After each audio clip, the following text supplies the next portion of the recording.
Well, joining me now to discuss the conflict in Israel and Gaza is a TV host and satirist, Bاسم Youssef. Bاسم, it's great to have you back on the programme. I wish it was under different circumstances.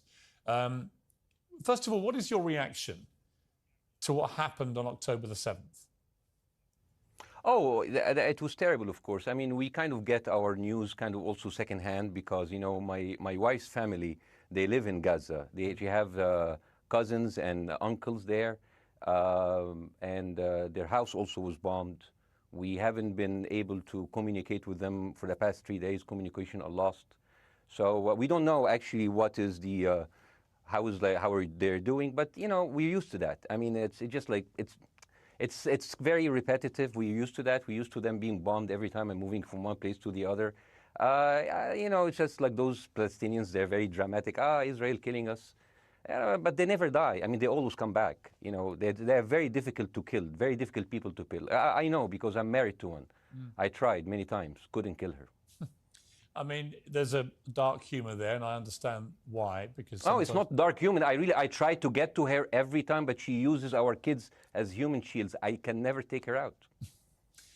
Again, I understand the humour, but to be serious, Bاسم, about this. Tonight, I will be serious. Now, I will be serious. I was watching your interview with Ben Shapiro, and I'll tell you one thing. Yeah. I think that Ben Shapiro is one of the smartest people who ever walked this earth. He's very, very smart. I follow him, and I believe everything he said. And when he came on your show, his solution was, and I quote, his solution was that the solution for this is for Israel to annex Gaza and to kill as many son of bitches as possible to make sure that this will never happen again. And anyone who called for a ceasefire will be a terrorist sympathizer. So God forbid, I don't want to be labeled as a terrorist sympathizer. So I agree with Ben Shapiro. I think we should kill as many son of bitches as possible. Well, let me, so okay. far, but Bاسم, so far 3,500 people were killed, including 5,000 son of bitches in the bombing of the Baptist hospital as we speak right now. 1/3 of those 3,500 were children. So my question to Ben Shapiro is, how many more son of bitches do we need to kill so Ben Shapiro is happy? Okay, because it changes Bاسم, from 1 year. It changes from one. I'm sorry that. Listen, I'm really at a disadvantage here. I'm looking at a camera. I don't see you. I can hear you on my ear. The reason I'm interrupting is I think you're conflating different interviews with Ben Shapiro. He didn't use the phrase "sons of bitches" with me. Let me play to you what he actually said on my show. He did. Go back to your interview. No, he didn't. That was another interview. But let me play what he said to me here. Well, frankly, I don't believe in proportionate response to terrorism. I believe that the way that you stop terrorism is with wildly disproportionate response. That doesn't mean in terms of targeting civilians. It means in terms of killing as many terrorists as humanly possible and allowing them to dictate the terms of engagement by hiding behind civilians in areas that they are supposedly responsible for means that the only option for Israel is to surrender to Hamas's hatred of its own citizens, its willingness to use its own children as human shields. No country worth its salt could ever do that.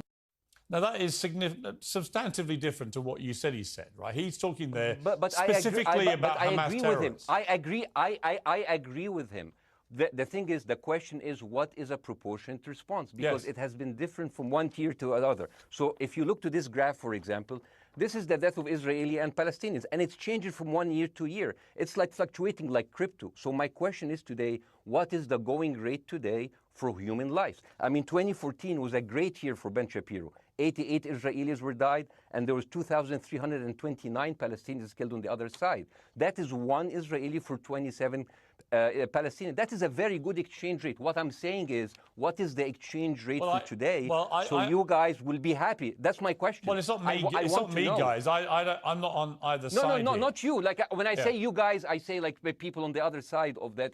I know that you don't think like that, Piers. You're one of the good guys. But let me tell you something. I mean, the reason that I'm using this is that, I mean, I can't remember what happened in 2014, and there was no music festival, but there must be something. I mean, they must do something. It is their fault. It has to be something. I mean, in 2018, 300 Palestinians died. Who's counting, you know? So the thing is, what my question is, let's find what is the exchange rate for human life today so we expect the future death of Palestinians and will be happy to it. My response to that would be this, Bاسم. I've thought carefully about this because I think it's very tricky for people like me to immerse ourselves into a conflict where we're not directly involved. And I thought carefully about what I feel about this. I feel that the scale of what Hamas did on October the 7th supersedes anything else I've seen in this conflict, really ever. The savagery, the butchery, the slaughter of 1,300 people, the shooting of babies, the 100%. Kidnapping of grandmothers, and so on. So if we can agree on that, which I think is inarguable, then the question then becomes, again, about proportion. I don't disagree that there's been a lot of bad stuff on both sides going back historically for decades. But if we agree that this was on a different level altogether, quite deliberately by Hamas, designed to provoke... No, here's my question. Let me ask you a question. And the question, because you raised it earlier about proportion. I honestly don't know what the proportionate response is. I honestly don't. I don't. I've been watching the airstrikes this week thinking... So what's your question? Well, I would ask you, if you were Israel, what would you... If I was Israel? If you were Israel and that had happened to you, what would you think would be the appropriate way for the country to respond? I would do exactly like Israel did, kill as many people as possible, since the world is letting me do it. I mean, I can do it because I can, you know. But the thing is, you know what, I agree with you. And you know what, I'm going to be even ahead of you, because I see the question coming. Do you condemn Hamas for the atrocity? Yes, I condemn Hamas. I condemn Hamas. I condemn Hamas is the source of all evil. They're a reason for everything. And you know what? Let's, for a minute, imagine a world without Hamas. Right. What will this word look like? Let's give this word a name, and let's name this word the West Bank. Hamas has absolutely no control in the West Bank, and since the beginning of this year, only through August, 37 Palestinian kids were killed. No music festival, no paragliding, no Hamas. Since the occupation of the West Bank, 7,000 Palestinians were killed. No music festival, no paragliding, no Hamas. I can go on and on and on and on. No, but you don't need to, because in a way you're preaching to the choir. I've followed this crisis. Oh no, you're not preaching. So the thing is, like, in the sense that I know that what you're saying has validity. Of course, Piers. By the way, Piers. I am at a disadvantage here. I can hear you. I cannot see you. I am in a claustrophobic room, and so please cut me some slack and don't interrupt me and interrupt my points. Sure. So, because this has to be fair. Understand. Because if you want to only hear your opinion, I can just condemn Hamas and go home. I can do that.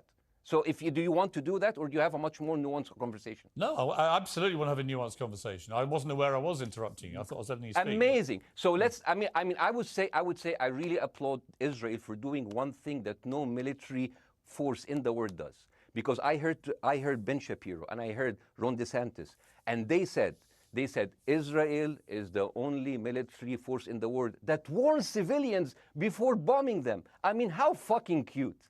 That is so nice of them. Because with this logic, if Russian troops started warning Ukrainians before bombing their houses, we're cool with Putin, right? I mean, okay, Habibi, you have warned them, go invade, it's fine, you have done your job. I mean, the thing is, and I understand, and I also heard Ben Shapiro talking about Human Shield. So you remember my wife's family, they live in Gaza. So I asked them, I told them, when Israel give you the nice warning, the cute warning, does Hamas force you to stay in your home so you can be bombed and use as Human Shield? You know what, Hassan here, my wife's cousin, he's a loser, you know. He told me, you know, when I asked him, does that happen? He told me, no. The lying son of a bitch lied to me. I told him, you don't understand. Ben Shapiro and Ron DeSantis keep saying that Israel warns you and Hamas asks you to stay put. So I told you, he's a loser. He never kept a job. He even failed in all of the interviews to become like a human shield. I would believe Ben Shapiro. Let me ask you this, Bassam. So let's go with that. No. Let me ask you At some point, I must be able to ask you questions. It's not a monologue for you, Bassam. If we agree that for the 14,000 casualties, I mean, who's counting, our human shield, does that mean that every single one of those civilians was standing, obscuring a military target behind them? Because that's a lot of weapons. I mean, Hamas is packing. No, of course it doesn't.